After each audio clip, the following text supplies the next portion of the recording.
Buenas tardes, ¿cómo están ustedes, queridos amigos de la ciencia? Hoy tenemos la satisfacción enorme y el gusto, además, de tener uno de los iniciadores de este Ateneo, miembro de la mesa organizadora, el licenciado Adolfo Anunciata, querido amigo. Adelante, gracias por venir. Muchas gracias, Eduardo, y muchas gracias a todos tus halagos. Realmente creo que todos somos economistas en Argentina. Probablemente el título sea una falacia, porque son todos economistas, no economistas.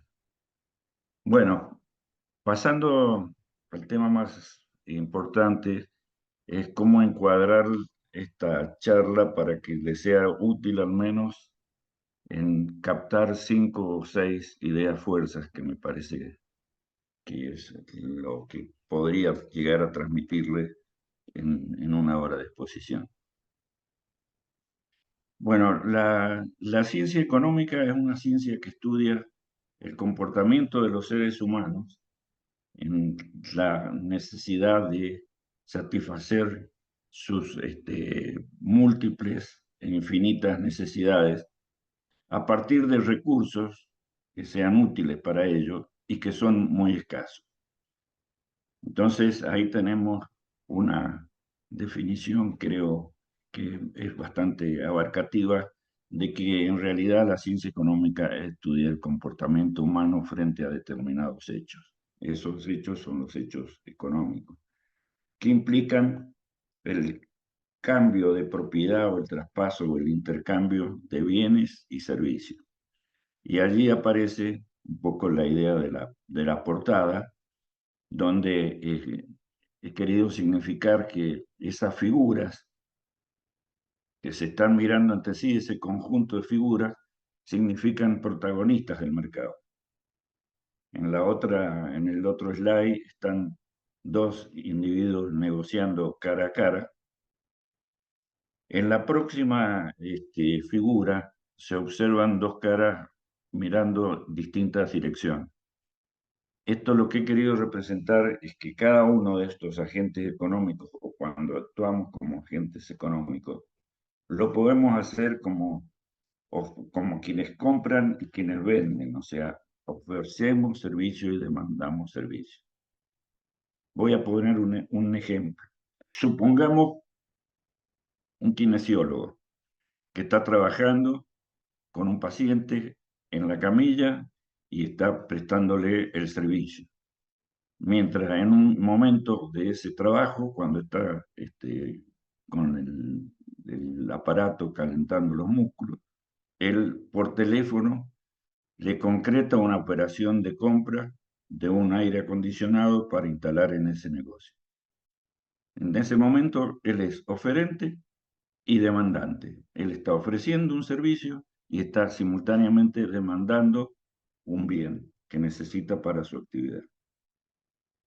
Bueno, por último, la idea del monopolio es un conjunto de demandantes y un solo oferente.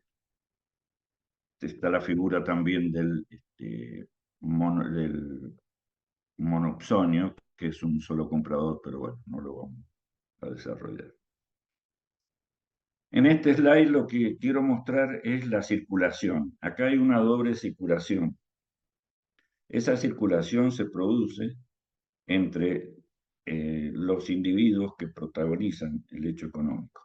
Hay una unidad económica que podemos llamar de consumo, que sería la familia, y una unidad económica de producción, que serían las empresas. Esto es como una abstracción a partir de la realidad. Y a su vez hay dos mercados, un mercado de bienes y servicios y un mercado de factores. Entonces, ¿qué ocurre? La familia demanda bienes, ¿verdad? Que están explicados por las flechas oscuras sin relleno, que son provistos por la empresa que los produce. Y a su vez, la familia va al mercado de factores, como los factores de producción son fundamentalmente, en principio voy a mencionar los tres básicos: trabajo, tierra ni capital. Acá la familia está como factor trabajo, ¿verdad? Y intercambia su trabajo por bienes y servicios.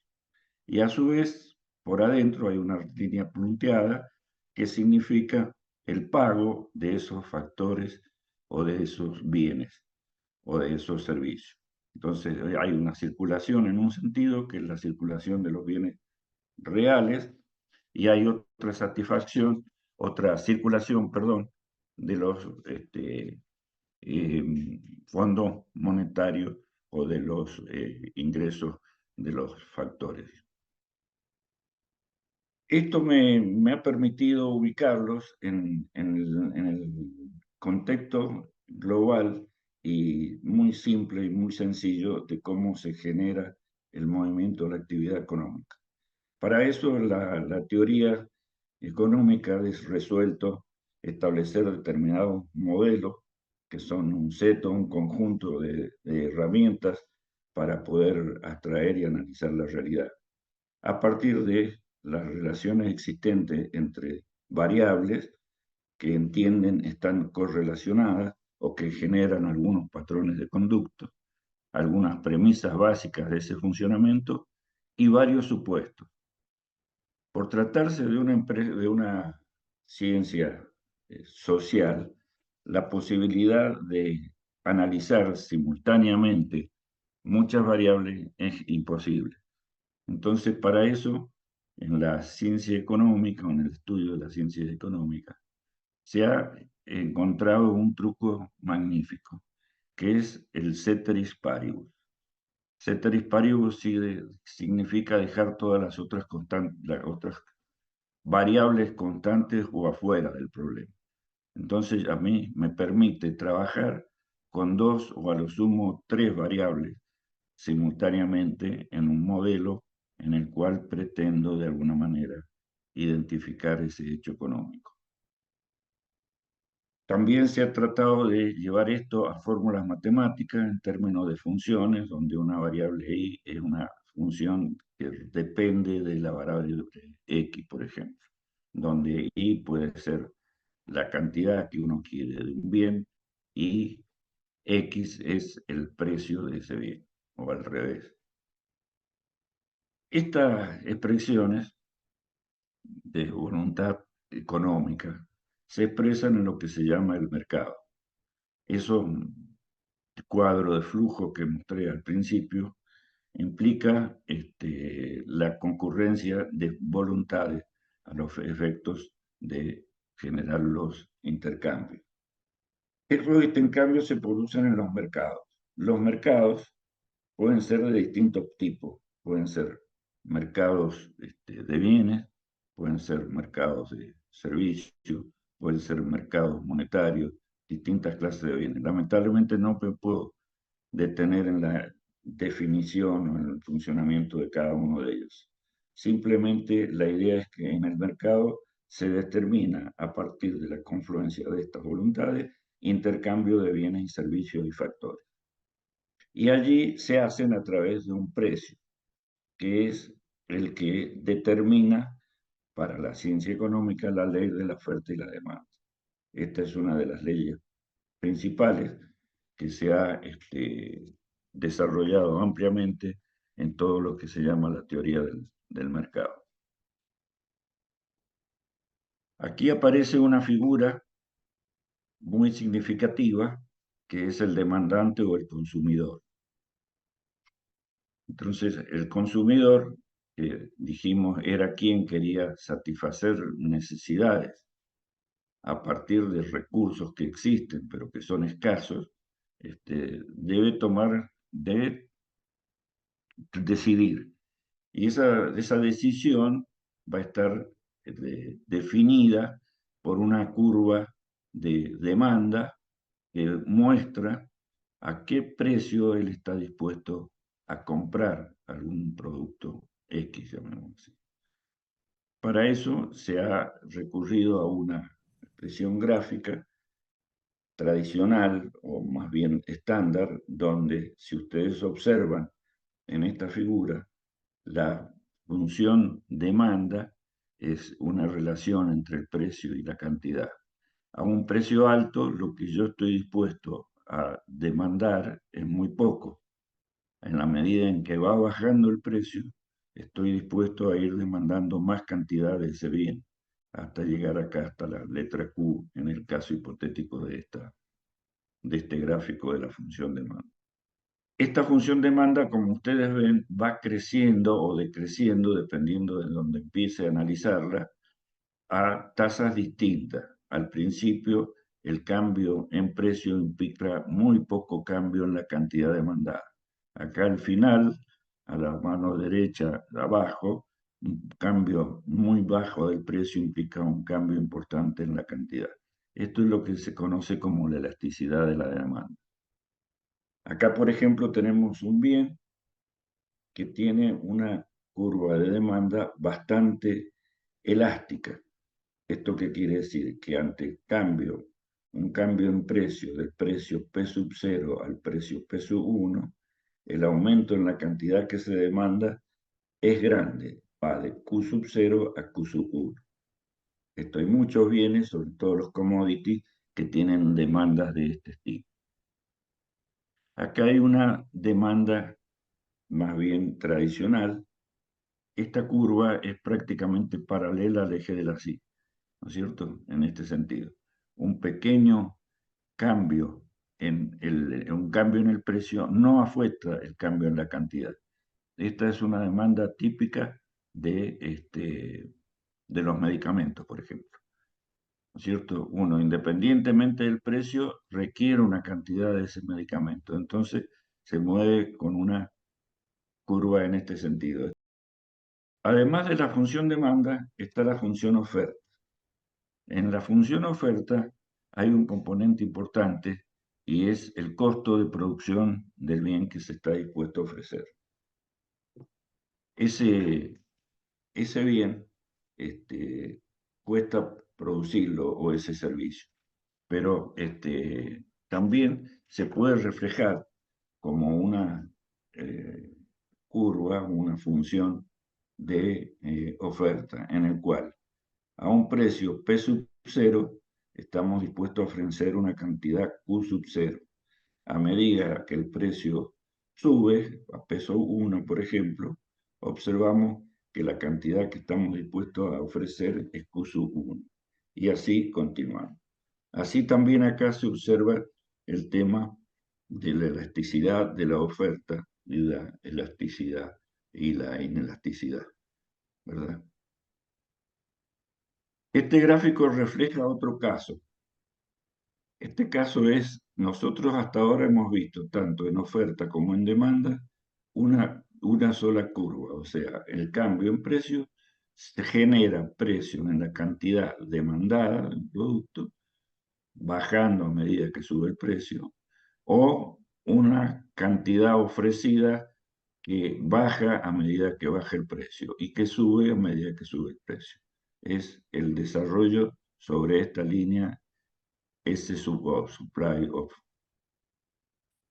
Pero ahora podemos considerar otras variables que están incluidas en este análisis y que se pueden agregar como variables complementarias. Por ejemplo, esta oferta está determinada para una determinada tecnología o una determinada dotación de capital. Si yo tengo mayor capital, tengo una mejor tecnología, una mayor tecnología incorporada en mi proceso productivo, yo voy a ver cómo la curva de oferta se desplaza totalmente hacia la derecha y me permite ofrecer al mismo precio una cantidad superior. En P sub 0, en vez de ofrecer Q sub 0, puedo ofrecer Q sub 1. Con lo cual, tengo una posibilidad de mayor ingreso, porque el ingreso como productor es la superficie que está dado entre P sub 0 y Q sub 0, o P sub 0 y Q sub 1. Bueno, volviendo al tema de las restricciones, dado que tenemos necesidades múltiples y los recursos útiles son escasos, por lo tanto, el tema económico siempre implica siempre una decisión de elección, una decisión de hacer algo pensando que se deja de hacer otra cosa. Eso se llama coste de oportunidad. Y también nos demuestra que hay unas fronteras, digamos, de producción o de consumo. Acá quiero mostrarle una frontera de producción. Por ejemplo, acá estamos dispuestos a producir 5 unidades y 3 unidades, uno dependiente de la variable 1 y la otra la variable 2. Por ejemplo, la variable 1 puede ser capital y la variable 2 puede ser trabajo. Entonces, yo puedo producir con mucho trabajo y muy poco capital y irme desplazando por esa curva donde voy incorporando mucho menos capital o voy dejando de lado mucho menos capital y voy incorporando más trabajo y me estoy deslizando por esta curva. O sea, aquí también hay una necesidad de elección, hay una necesidad de usar un recurso, pero dejar de usar el otro. Por ejemplo, si yo tengo una obra en construcción, por ejemplo, yo no puedo poner todos los obreros con una máquina. Si tengo 10 obreros debería tener más de una máquina. 10, 9, 5, 4. En la medida en que voy incorporando más capital, voy bajando la dotación de obreros. Y al revés, ¿verdad? A la medida en que tenga más obreros, voy a necesitar menos capital. Esta confluencia de la oferta y la demanda que se determina claramente en este gráfico, que este gráfico lo muestra claramente, permite la determinación de un precio. Acá tenemos la función demanda, ¿verdad? En verde, no sé si la ven bien en color, y la función oferta en rojo. Acá donde hay un equilibrio, o sea, una confluencia entre la oferta y la demanda, es lo que se llama precio. Esta es la que permite concretar la operación económica. Hay una negociación donde un oferente ofrece un bien, un demandante está demandando ese bien, hay una puja por los precios hasta que se llega a un precio de equilibrio y se produce la transacción. Todo esto que he explicado lo he hecho para que de alguna manera me permita desarrollar un poco otros temas que van a ser de mayor interés a mi modo de ver. La idea es que en esto haya quedado claro que el mercado es un ámbito donde confluyen distintas voluntades para intercambiar productos, bienes y servicios y factores de la producción. Ese mercado concreta operaciones a partir de la determinación de un precio, que a su vez, en el análisis que hemos hecho hasta ahora, que es lo que se llama microeconomía, un trabajo, un modelo microeconómico, donde se trata un producto o algunos productos en una economía cerrada, doméstica, sin mayor tipo de vinculación con el exterior ni participación del Estado. Todo eso está supuesto en esta parte que he desarrollado hasta ahora y que significa, de alguna manera, los conocimientos esenciales básicos para poder interpretar un poco lo que creo que puede ser de mayor interés. El modelo económico, uno de los modelos económicos para poder explicar mejor las distintas variables y el comportamiento de las mismas es la división entre microeconomía y macroeconomía. que en el fondo es una división metodológica, porque los principios serían los mismos, ¿verdad? En la macroeconomía se pueden observar tres aspectos distintos. Uno es lo que se llama la economía positiva, o sea, la economía donde uno hace una abstracción de la realidad y a partir de los distintos modelos va obteniendo reglas o patrones de comportamiento. Otra es lo que se llama la economía política, donde se diseñan determinados modelos para obtener determinados objetivos que el investigador o el analista se propone descubrir o determinar. Y por último está el tema más polémico, que es el de la política económica, que es cómo esos modelos, esas teorías o esos postulados de economía política se pueden traducir en políticas económicas que actúen sobre una realidad concreta en un espacio concreto y en un tiempo concreto. Para ello se comienza estudiando lo que es la oferta y la demanda agregada. La oferta agregada viene a ser la oferta de todos los participantes en el mercado que se suman para obtener lo que hemos visto antes como una curva de oferta. Obviamente no se pueden sumar bicicletas con peras o tomates con banana. La única forma de poder sumarlo eso es traducirlo a un precio, que es ese precio que determinamos en el mercado, y así se logra un número de la oferta agregada.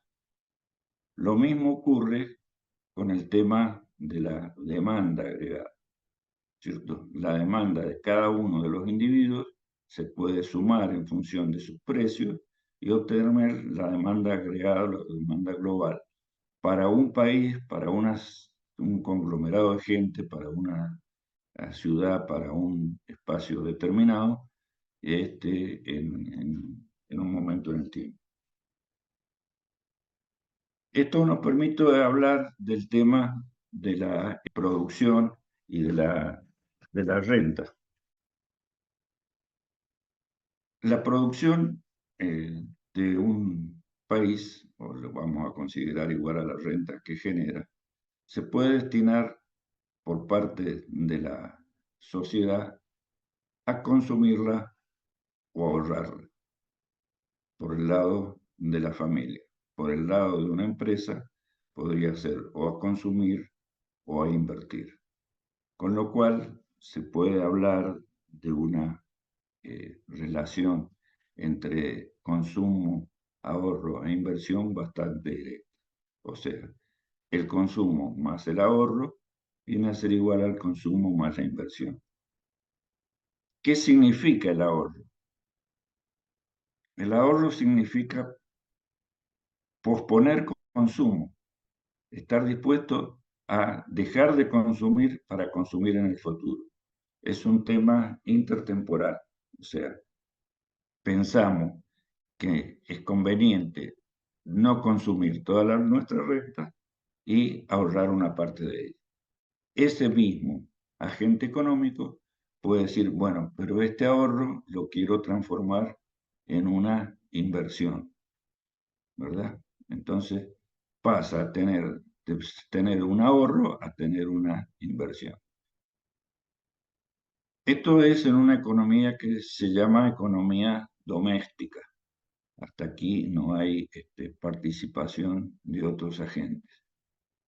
Pero como vamos a ver un poco al final el desarrollo de algunas escuelas económicas, se estudió y se concluyó que las economías abiertas, o sea, aquellas economías de países o de regiones que están dispuestas a comercializar con otras, tienen mejores resultados.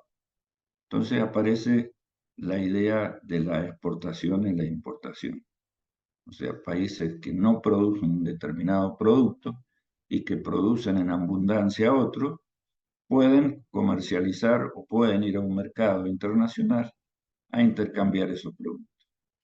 Y eso se conoce como la cuenta corriente del gobierno o del país, porque es la relación entre lo que exporta y lo que importa.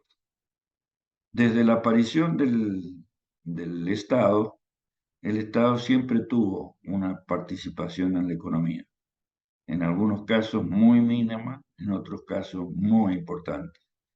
Y el Estado lo hace a través de lo que llama el gasto público. El gasto público del Estado lo financia a través de impuestos. Entonces, tenemos una actividad, una fórmula que la podemos expresar como esto. El PBI o la producción de un país global, bruta, Producto Bruto Interno, quiere decir el PBI, es igual a consumo más inversión, más exportaciones, menos importaciones, que es M, más gasto público, menos tributo. Esto también se le puede llamar el ingreso disponible al gasto menos los tributos, nos da un ingreso disponible. Para medir estos valores agregados, a la medición de estos valores agregados, se han usado más de un método. Pero voy a tratar de explicar el concepto más que los sistemas de medición. Si yo sumo en un país la cantidad de trigo que produce, más la cantidad de harina que produce, más la cantidad de pan que produce, y sumo todos esos ingredientes, me está dando un valor que no representa en realidad la producción. ¿Por qué? Porque aquí hay productos, por ejemplo, el trigo, que tiene un valor agregado X. Cuando yo lo transformo en harina, la diferencia es de la harina, tiene un componente de trigo más otro componente adicional, ¿no es cierto? Que puede ser levaduras, distintos elementos. Después, perdón, que tiene que ver con la molienda, con el trabajo de obtener la harina. Después de la harina, para hacerlo a pan, hay otro valor agregado. Entonces, la forma de medirlo es tener en cuenta estos valores agregados. O sea, al consumo, supongamos, se venden 1.000 pesos de trigo. Eso se transforma en 1.200 de harina. Entonces tenemos 1.000 de trigo, 200 del valor agregado que le incorpora la harina, y llega a 1.500, que es el pan. Entonces hay 1.000 de trigo, 200 del molino que generó la harina y 300 del panadero que generó el pan. Por lo tanto, esto se computa en el PBI como 1.500 pesos, ¿verdad? Es el total de los valores agregados por cada sector. Hay otras formas de medirlo que directamente toman la producción general de bienes finales y de bienes intermedios. ¿Para qué es importante o son importantes estos valores y estas mediciones? Bueno, estas mediciones son importantes porque permiten ver cuál es el desarrollo de una economía en un país determinado. Si esos valores están siendo superados año a año, si se mantienen constantes o si decrece. Eso se conoce o se analiza a través de lo que se llaman series de tiempo. Se van comparando los precios de los productos como en conjunto para un país en un periodo determinado y se compara con lo que ocurrió un año antes o 2 o 5 o la serie de tiempo que uno quiera analizar. Y a partir de ahí aparecen las distintas opciones de aplicación de políticas económicas. El PBI hasta acá es un PBI que he mencionado nominal, pero después cuando veamos que aparece la inflación, hay que trabajar con un PBI real, que es ese PBI nominal ajustado por la inflación.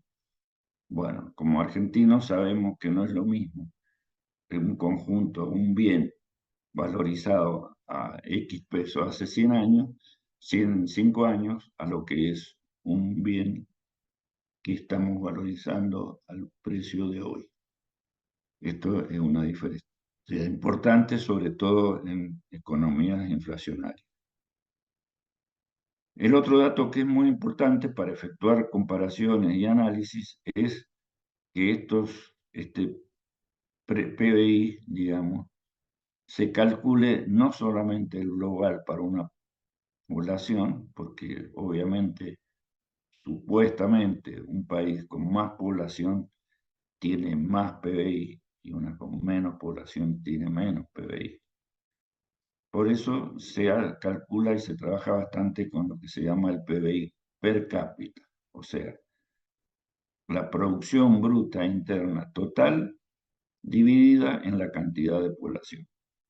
Entonces, eso permite comparar economías de tamaño muy distintas a partir del análisis del PBI per cápita, ¿verdad? Vamos a ver también el concepto de equilibrio general, datos que me interesan de resaltar. Todos los mercados que hemos estado analizando en microeconomía y en macroeconomía pueden estar en equilibrio o pueden estar en desequilibrio, ¿verdad? En desequilibrio o en equilibrio, siempre hay fuerzas que tienden a actuar sobre ello. En el caso de que hay un equilibrio estable, digamos, todas las fuerzas concurren para reinstalar en un equilibrio que ha sido desequilibrado por alguna razón. Ustedes imagínense una copa en un cuenco en donde la bolita empieza a circular de un lado a otro hasta que logra llegar al centro y queda equilibrada. Eso es lo que se llama un equilibrio estable. El equilibrio inestable es cuando ese cuenco está puesto al revés, digamos. O sea, está en equilibrio en un punto en donde cualquier fuerza lo lleva a estar desequilibrado. Por eso es muy importante analizar las situaciones de equilibrio de todos los mercados para que se pueda encontrar un equilibrio general en la economía.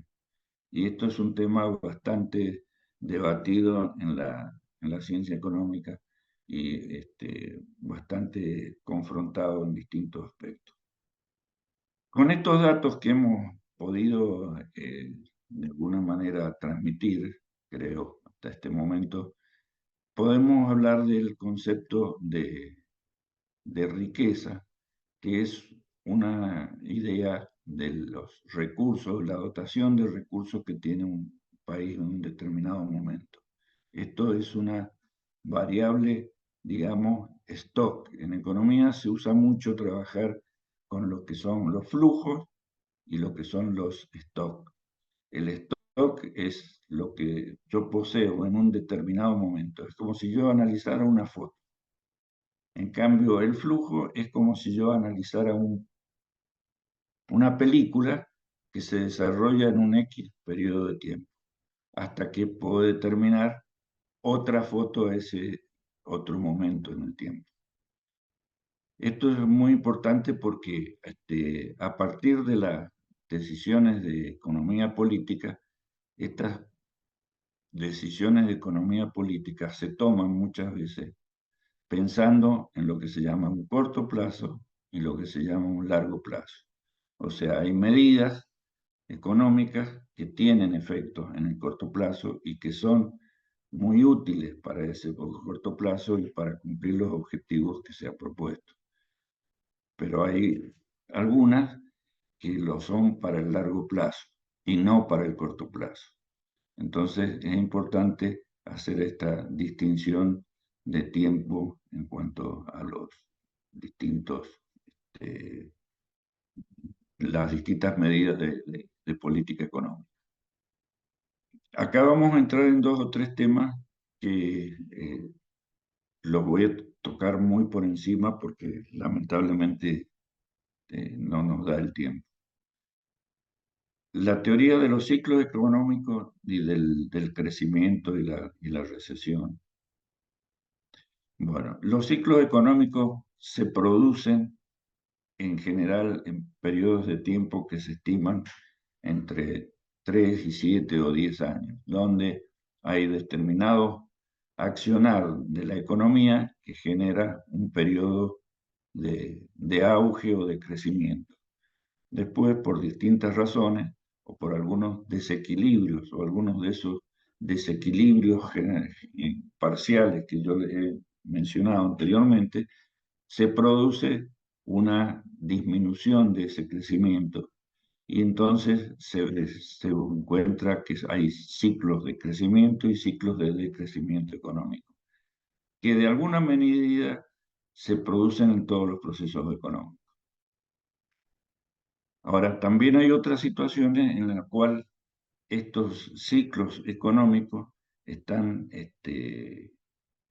influidos por variables más estructurales y más permanentes y hacen que esos crecimientos, esos decrecimientos sean mucho más prolongados o tengan una tendencia hacia crecer o hacia decrecer. Acá en este gráfico, por ejemplo, creo que se observa o lo van a observar claramente. Esta es una serie de tiempo que abarca 30 años de un país determinado, X, donde ustedes van a observar una curva azul que sube, se mantiene, baja, vuelve a subir, crece un poco, después se mantiene, otra vez sube, baja. Estos son los ciclos económicos, ¿verdad? Pero acá también se observa una línea verde recta que marca una tendencia. En este caso vemos que esta economía en este país, este periodo de tiempo, tiene una tendencia de crecimiento, clara de crecimiento, ¿verdad? Que es esta línea recta verde que está marcando la correlación entre crecimiento y tiempo. Acá, por ejemplo, la línea azul dice CIMA alcanza un máximo crecimiento en esta época, en el año 80, 82, digamos. Después empieza un periodo de recesión, claro, periodo de recesión, hasta que encuentra un piso y a partir de ese piso vuelve nuevamente a retomar un crecimiento que tiene distintas tasas de crecimiento, primero más creciente, después más decreciente, más estable y después vuelve a ser decreciente hasta alcanzar nuevos picos de crecimiento. Bueno, acá se observa, cada uno de estos son ciclos de producción, ciclos económicos y una tendencia generalizada.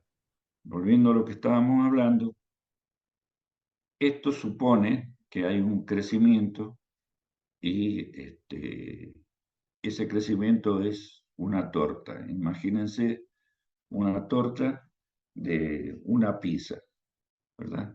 Esa pizza tiene 10 porciones. Si va creciendo, bueno, se puede hacer una pizza más grande de 12 porciones o una pizza de 18 porciones.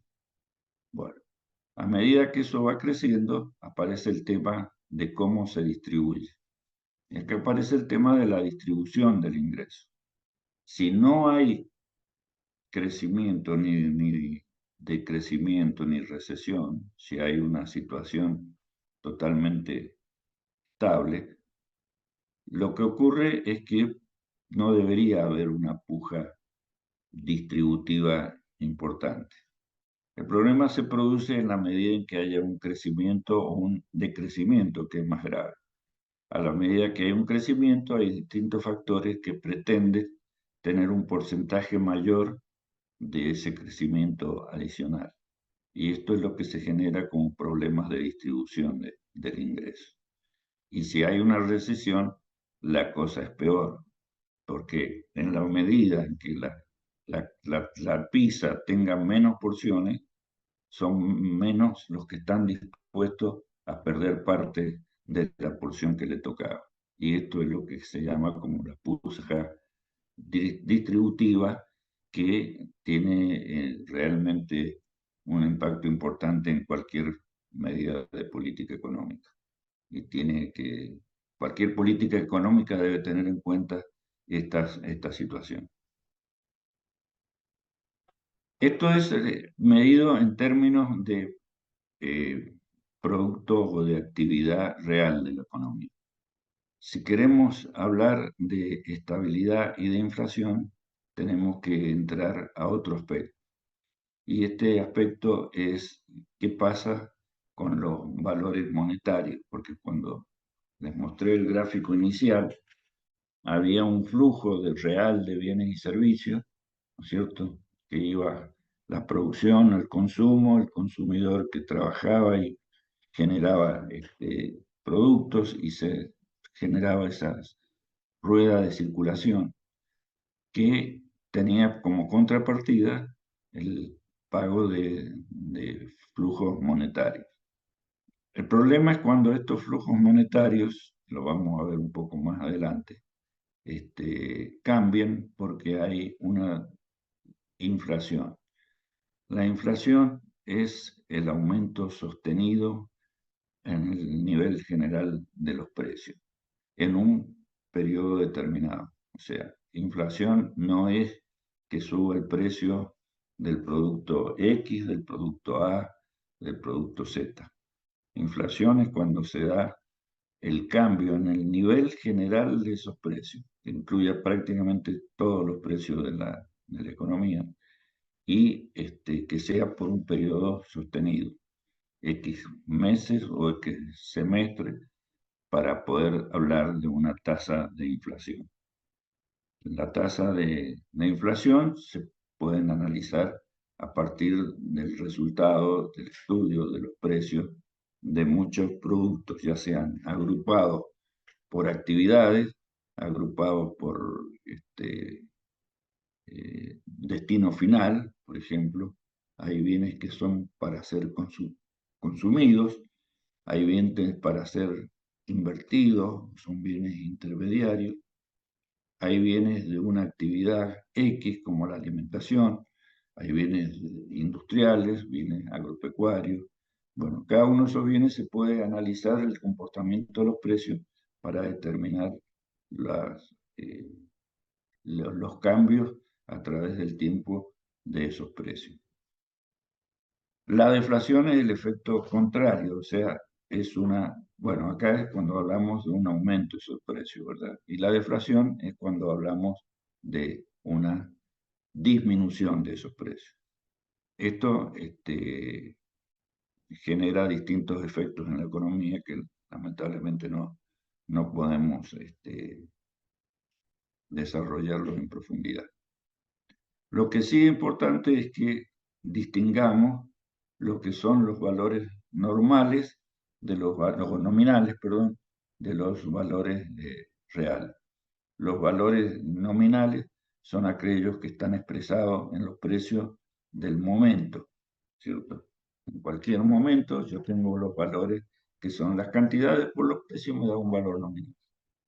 Ahora, si yo tenía un bien hace un año que tenía un precio y es un bien, 1 kilo de arroz, que tenía un precio X, 10 pesos, son 10 pesos de arroz.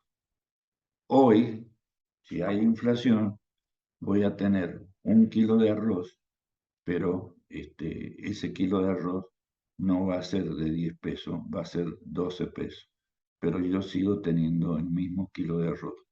Entonces, para comparar el kilo de arroz de hace un año con el kilo de arroz ahora, tengo que llevar los valores a valores reales, que son el valor nominal ajustado por inflación. En este gráfico he pretendido mostrar lo que hablaba del equilibrio y de la necesidad de llegar a esos equilibrios. Acá tenemos una curva de oferta y demanda tradicional. En la curva de oferta y demanda tradicional hay un equilibrio que es el punto E, donde ambas coinciden. Si yo estoy con un precio que está expresado donde dice exceso de oferta, acá arriba, ¿verdad? Bueno, acá efectivamente tengo más bienes que están siendo ofrecidos que los bienes que están siendo demandados. Por lo tanto, hay fuerzas que me llevan a este punto de equilibrio. Acá abajo tengo un exceso de demanda. ¿Qué quiere decir? Que tengo a este precio, hay gente que está mucho más dispuesta a demandar esto que los que están ofreciendo. Esto es cuando se produce un desabastecimiento. O sea, acá hay alguien que está dispuesto a ofrecer a este precio esta cantidad y hay toda esta gente que está demandando a esta cantidad, ¿cierto? Este exceso de demanda generan presiones para llegar a este equilibrio. Vamos a hablar un poco del tema de monedas y del dinero y del crédito. Bueno, ustedes saben que la moneda ha sido la forma en que ha encontrado el hombre para hacer más ágiles y más realizables los intercambios de bienes. En la antigüedad, la función de la moneda la cumplía un producto cualquiera. Al principio eran productos derivados de la agricultura, como el trigo, por ejemplo, donde, bueno, en principio existía el trueque, donde uno intercambiaba un bien por otro, pero esto traía dificultades y es que para producirse ese intercambio yo tenía que estar dispuesto a quedarme con el bien que el otro señor me ofrecía y él con el bien que yo le ofrecía. O sea, había que juntar la voluntad por dos productos distintos y por dos cantidades distintas, que no era tan fácil de cumplir. Entonces, para eso se inventa de alguna manera la moneda. Era un bien aceptado por todos como un modo de intercambiar. Entonces, una persona que tenía un ganado cualquiera lo pactaba en kilos de trigo. Entonces, con esos kilos de trigo que él recibía, iba y compraba otra cosa porque el otro comprador estaba dispuesto a entregar su producto por ese trigo. Esto fue haciéndose cada vez más complicado en la medida que había cada vez más intercambio y más movimiento migratorio de las poblaciones. Y bueno, se fue haciendo necesario buscar bienes que fueran más fáciles de transportar, porque no era muy fácil estar llevando kilos y kilos de trigo para hacer una transacción. Entonces empiezan a aparecer cosas como los metales que eran valiosos por ser muy escasos, eran muy fáciles de transportar y eran también muy fáciles de guardar o de esconder. Entonces aparece ahí ya una moneda, como apareció hace unos años atrás, lo que se llamaba el patrón oro, que el oro era la moneda de intercambio, que a su vez, para no estar transportando el oro, se establecieron certificados de oro. Estaban en un banco, estaba en un depósito guardado, estaba el oro, y estaba emitido un papel que decía que equivalía a tantos gramos de oro. Bueno, esto se hace porque es importante la moneda, porque la moneda sirve fundamentalmente para tres cosas. Para una de las funciones principales es ser un intercambio de valores, ¿no es cierto? Uno usa para el motivo transaccional. Uno usa la moneda para comprar y vender. Hay otra parte, otra función que cumple la moneda, que es la tramitación, digamos, por motivo de precaución. Uno tiene una parte de esa moneda destinada a algún evento que pueda ser imprevisto, pueda generar algún problema. Y por último, la moneda como unidad de valor, o sea, para disponer lo que le decía al principio, entre el consumo y el ahorro. Yo pretendo ahorrar, pretendo mantener esa moneda para un consumo futuro. Entonces ahí están los tres, digamos, roles que cumple la moneda. Esto dio lugar a todo lo que se llama en economía la economía monetaria, la política monetaria, que sería muy largo desarrollarlo. Y por lo tanto voy a mencionar solamente dos aspectos. Uno es que los bancos comienzan a aparecer como un ente importante en el flujo y en la circulación del dinero, ¿verdad? ¿Por qué? Porque se organizan como instituciones que reciben fondos del público y lo transfieren a quienes están dispuestos a invertir, sobre todo esos dineros que están puestos como ahorro, en lo que uno llama, por ejemplo, un plazo fijo, un bono, una caja de ahorro, el banco lo guarda, pero lo usa como un dinero para ser prestado a quien está dispuesto a invertir. Y obviamente entre uno y otro hay una, una tasa de interés, porque el interés hay que pensarlo como la diferencia de valor entre un valor presente de un bien y un valor futuro. O sea, si yo les propongo un bien X, por ejemplo, 100 kilos de arroz, para ustedes, ¿es lo mismo disponer mañana que disponer de esos 100 kilos de arroz dentro de un año o dentro de 2 años? Seguramente no. Entonces, la relación entre el consumo presente y el consumo futuro está determinado por algo que se llama interés. Yo no estoy dispuesto a recibir 100 gramos o 100 kilos de arroz dentro de un año, pero sí estoy dispuesto a recibirlo ahora. Para recibirlo dentro de un año, yo pretendería que me entregaran 110 kilos de arroz, 105 o 102. Bueno, este es el interés y este es el, el valor más utilizado en la economía o en la política monetaria como uno de los factores que inciden fundamentalmente en el desarrollo de la actividad económica. Porque si ustedes se fijan en el cuadro inicial, todo el movimiento de la actividad real que circulaba en un sentido tiene una contrapartida de la circulación del dinero en el sentido contrario. Entonces, en realidad, cada una está interactuando sobre la otra. Pero bueno, eso va a ser más difícil de exponerlo acá, la relación entre las variables reales y las monetarias.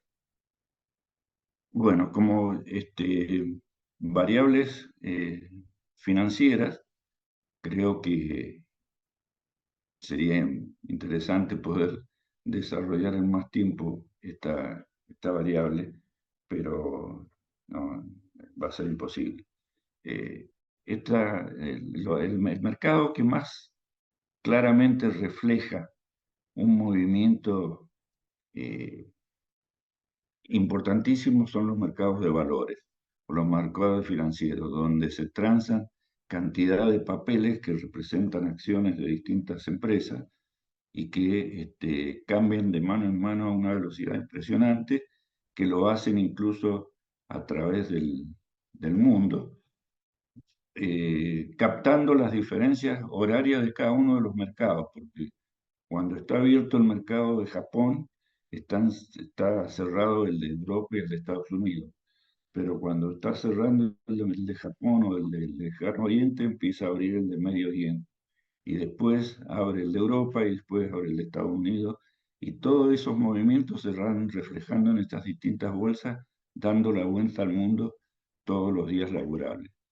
Y aquí se visualiza claramente cuáles son los factores o las razones que llevan a la oferta y la demanda.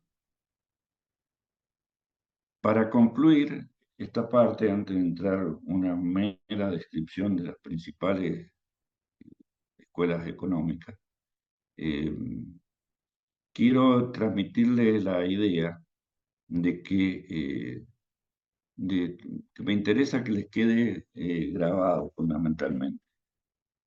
Primero, no es lo mismo el precio o el valor, el costo.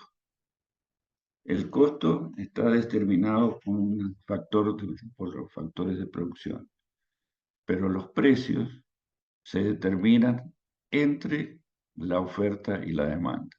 No es un problema, va influyendo en la oferta, ¿verdad?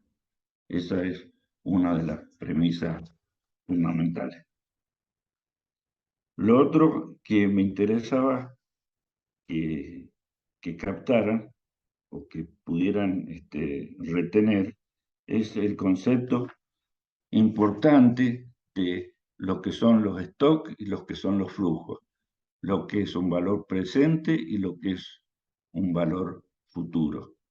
La importancia del tiempo en la decisión de las variables o el comportamiento de las variables económicas.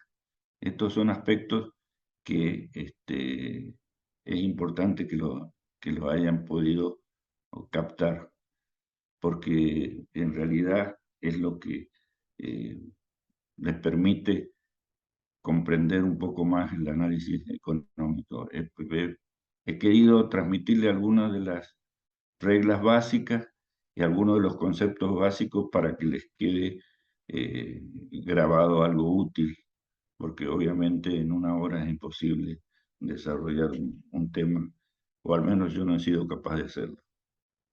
Vamos a hablar ahora de las distintas escuelas económicas. Bueno, las teorías económicas, como ustedes saben, todas las teorías en todas las ciencias son distintas, son diversas, y una teoría a lo mejor termina desacreditando una que había anteriormente, y bueno, y otras se van constituyendo sobre la base de las teorías anteriores. En las teorías económicas, obviamente, se terminan reflejando en escuelas económicas con sus referentes más característicos o que han desarrollado más ampliamente esas teorías. Desde la antigüedad podemos hablar de distintas visiones o escuelas económicas o enfoques de las realidades económicas, desde los fenicios, los griegos, con Aristóteles, la Iglesia a través de San Agustín, las escuelas de los fisiócratas, que hablaban del valor de la tierra, los mercantilistas, los escolásticos, todos hasta el año 1600 o 1700. En el año a finales del siglo XVIII, en el 1776, aparece un filósofo, porque hasta esta época, en realidad, la economía estaba analizada más bien desde el punto de vista filosófico, y eran los filósofos quienes analizaban el comportamiento de los seres humanos en los mercados. Adam Smith fue en principio realmente era un filósofo que sistematizó muchos de los conocimientos que había sobre la economía, y escribió un libro que es el libro base de la ciencia económica, tiene un título muy largo, pero concluye en La riqueza de las naciones. Eso fue escrito en el año 1776 y él fundó lo que se llamó la escuela clásica. Acá hay muchos referentes muy conocidos, como David Ricardo, además del propio Adam Smith, Juan Bautista Say, Malthus y demás. Él analizaba la economía y hablaba de una mano invisible o un proceso natural de búsqueda de una mejor desempeño y una mejor calidad de vida de la población a través de los intercambios económicos. Y eso era posible siempre y cuando el hombre fuera libre, porque si no había una coacción en el medio que impedía que él lograra esa mejor calidad de vida. Entonces partía básicamente de la necesidad de un hombre libre y una economía libre. A su vez, él encontró que en la división del trabajo se producían rendimientos crecientes. O sea, puso un ejemplo típico de una fábrica de alfileres, donde un obrero produce 10 alfileres en un día. Si uno pone 5 obreros, en vez de hacer 10 por 5, 50, hacían 200. Si uno lo lleva a mucho más, a 100, producían 10.000. Entonces encontró que esta división del trabajo y esta especialización en determinadas tareas dentro del trabajo tenía un rendimiento creciente de una gran importancia para la economía. Otro de los aportes de Adam Smith, más bien dicho de David Ricardo, fue la ventaja comparativa que se producía con el comercio internacional. En algunos países es muy difícil y muy costoso producir determinados bienes y es muy fácil y muy barato producir otros. Entonces está dispuesto a entregar esos bienes que él produce a muy bajo costo por productos que son totalmente baratos en otro país y se puede generar el intercambio. Y encontró o demostró situaciones bastante interesantes, llegando a explicar, por ejemplo, que un país, aun cuando un país fuera eficiente produciendo dos bienes más eficientes que otro, se daba la posibilidad del intercambio, en la medida en que el factor de eficiencia no fuera el mismo en esos dos bienes. Otra de las escuelas económicas es el marxismo. El marxismo no lo estudié, simplemente lo leí muy por encima. Hay mucho de filosofía de Engels y hay mucho de política por Karl Marx, que era más bien un político y no un economista.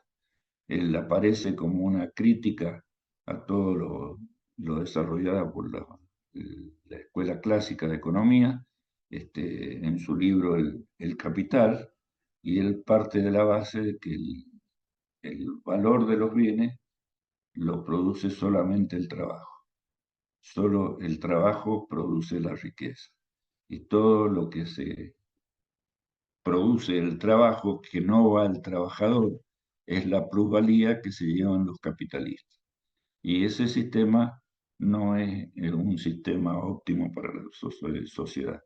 Por lo tanto, él propone que exista una propiedad central de los medios de producción, o que el Estado sea el dueño de esos medios de producción y distribuya el valor a los trabajadores. Esto yo no lo he desarrollado en general, no puedo opinar más, pero por los resultados que se han visto, no ha dado mayormente resultados en economía real. Bueno, esta escuela marginalista y neoclásica es simplemente una de las que más se estudia en economía, pero habla de los principios básicos y el valor de la función de la utilidad marginal de los bienes que es la que determina realmente el precio de un bien. Ahora vemos la escuela austríaca.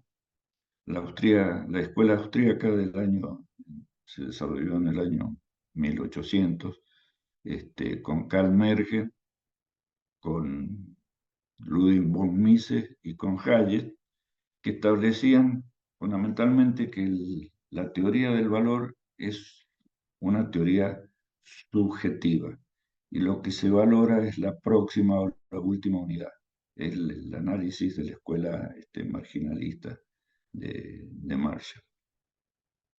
Por otro lado, propone que la actuación de los agentes económicos debe ser absolutamente libre para ser sincera y concreta y útil. Por lo tanto, propone la libre actuación de todos los agentes económicos sin ninguna intervención del Estado. Para ellos, los precios son un flujo de información y ese flujo de información es el que permite el cálculo económico. Ese cálculo económico que de alguna manera nosotros desarrollamos cuando hablamos del PBI. Bueno, por último, ellos insisten o sostienen que el consumo no es el motor del crecimiento, que el motor del crecimiento viene por otro lado, no viene por el consumo. Y esto se los voy a destacar porque ahora vamos a ver lo que dice la escuela keynesiana, que fue desarrollado por el Lord John Maynard Keynes, que era un inglés muy preparado, muy inteligente, con muchas relaciones a partir de su familia, y que vivió fundamentalmente después de la crisis del año 29, y él estaba muy preocupado porque la economía clásica no había dado respuesta a los problemas económicos de la crisis del 29. Por lo tanto, comienza a analizar y a estudiar el nivel de desempleo, la falta de actividad, la recesión económica, y propone la discusión de la necesidad de que las acciones de política económica atendieran el nivel de empleo fundamentalmente. Y él manifiesta que el problema de las recesiones es un problema de demanda y no de oferta, porque no hay una demanda suficiente para que genere una actividad, y esa actividad no requiere de mano de obra, y al no requerir o requiere de menos mano de obra, y al requerir menos mano de obra se produce el desempleo. Y hay una cierta falta de flexibilidad del salario a bajar, y con lo cual en realidad lo que se genera es mayor desempleo. Entonces, él propone claramente la intervención del Estado en la economía y la intervención del Estado generando gasto. Él propone que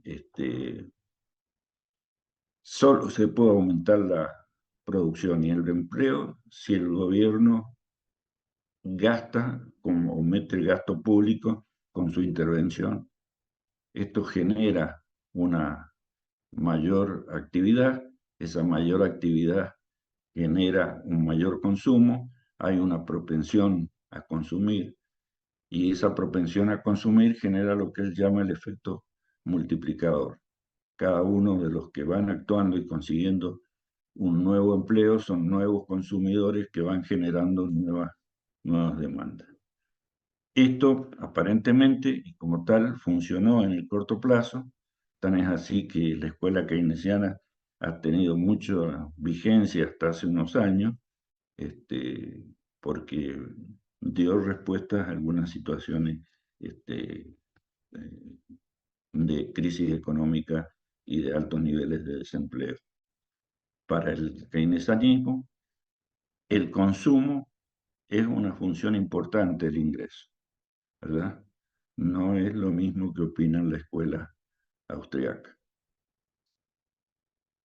Bueno, luego de estas discusiones y de estas diferencias entre las distintas escuelas económicas, aparece lo que se llama la escuela monetarista o la escuela de Chicago, cuyo principal referente es Milton Friedman, quien toma los postulados de la economía clásica o de la economía eh, liberal inicial y plantea que, como ellos, que solo los hombres libres pueden entrar en mercados libres, o solo los hombres que actúan en mercados libres son realmente libres, y son seres racionales que actúan racionalmente respondiendo a incentivos positivos o negativos. Él cree y actúa fundamentalmente en el mercado monetario y dice que uno de los factores importantes para la estabilidad y el crecimiento de un país es la estabilidad de su moneda. El desempleo es una tendencia natural. Hay factores que hacen que los individuos quieran cambiar de trabajo, quieran buscar otras oportunidades y eso genera una tasa de desempleo y el pleno empleo es un empleo, un postulado más bien teórico.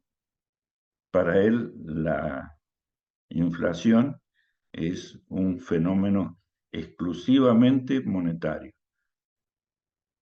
Bueno, hay una formulita que se usa mucho donde se dice que MB es igual a P por Q. M es la cantidad de dinero, B es la velocidad de circulación de ese dinero, P son los precios y Q es la cantidad de bienes. Entonces, P por Q me da la producción total. En la medida en que yo supongo, que lo puedo suponer fácilmente, como B una constante más que una variable, digo, M es igual a P por Q. En la medida en que aumenta M, para que se siga manteniendo esta igualdad, tiene que aumentar o el P, o sea, la producción, los precios o la producción, o P precios o Q producción. Entonces, obviamente acá se desprende claramente que cualquier aumento de la cantidad de dinero, de moneda, que no vaya acompañado con un aumento en la cantidad de producción, genera un aumento de precio. Esto también son bastante discutidas y controvertidas, pero son aplicadas en muchas economías en la actualidad. Junto con este aporte, la Escuela de Chicago utiliza mucho la matemática para usar en modelos que permitan predecir o pronosticar algunos comportamientos, cosa que no es fácil en ciencias sociales. Pero bueno, hay todo un desarrollo de econometría para poder encontrar relaciones o patrones de funcionamiento entre los distintos eh, variables y mercados de la economía. Bueno, yo creo que con esto vamos a dar por terminada la charla, simplemente mencionar a título de conocimiento, de información, no de conocimiento, algunos de los aspectos que se han desarrollado también en los últimos años, y es los aportes que ha hecho Schumpeter sobre el rol del empresario en los ciclos económicos y el rol el rol de la tecnología incorporado a los procesos y a los ciclos económicos. John Nash, que es un economista que introdujo el tema de la teoría de juegos y las teorías probabilísticas en las decisiones económicas, que son también bastante discutidas y bastante conversadas en estos tiempos. Y por último, lo que se llama la economía conductual, o la economía del comportamiento emocional, donde parten de la base que no todas las decisiones económicas son racionales, lógicas y tomadas a partir de un razonamiento, sino que hay muchas que son emocionales y son muchas tomadas intuitivamente, lo cual da lugar a eh, conclusiones distintas. Este, Creo que esto forma parte de las nuevas discusiones en economía que se están dando en los foros de discusión económica, pero que no estoy en condiciones ni de aumentar en esto, ni creo que les agregue en la charla. Bueno, voy a parar acá porque ya hay más del tiempo necesario. Me hubiera gustado hacer un pequeño resumen, pero ya llevamos más de 1 hora y pico de exposición. Muchas gracias. Gracias, Adolfo. Me ha aclarado muchísimas cosas y lo complicado lo has hecho fácil, que con eso yo creo que hay mucho dicho en pocas palabras de las que acabo de pronunciar, porque no es fácil traducir la complejidad a una cosa entendible y clara, como por lo menos a mí me ha impactado tu charla.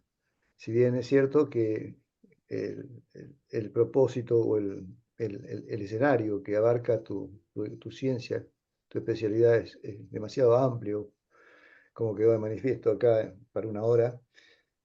Lindo sería que pudiéramos contarte para otros desarrollos de esos que quedaron pendientes, porque realmente sería no solo un placer, sino también la oportunidad de seguir aprendiendo para lograr el objetivo de acercarnos un poquito a tu saber. Me gustó mucho, te mando un abrazo y les pido a todos que le demos un aplauso al querido Adolfo.